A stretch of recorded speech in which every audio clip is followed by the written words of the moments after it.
Australia's energy problem is deeper than the government admits because it's not just gas in short supply.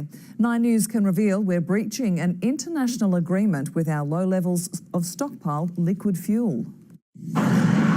As Australia grapples with an electricity and gas crisis, another threat is being ignored to our lifeline of petrol, diesel and aviation fuel.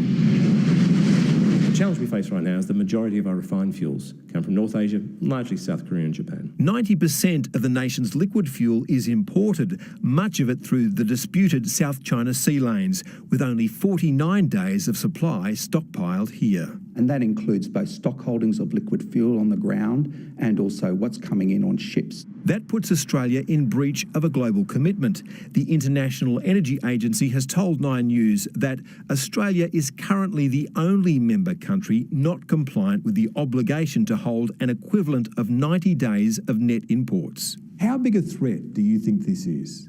I think it's a significant threat. Especially when North Korea and the United States are posturing about war. Any conflict to our north would swiftly choke the fuel supply to motorists, cripple interstate trade and ground Australia's Air Force. The aviation fuel required for our Navy ships and the LHDs comes from one location, South Korea. So in the regional crisis that's war-gamed by military planners, Australia's multi-billion-dollar military machine would be useless.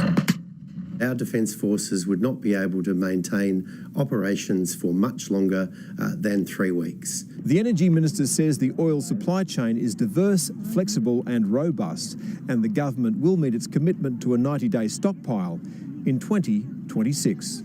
But fuel refining in Australia is in decline. We currently have around a 90% reliance on imported fuels, and we're hurtling towards that number being 100%. Which makes us vulnerable to any threat. Chris Ullman, 9 News.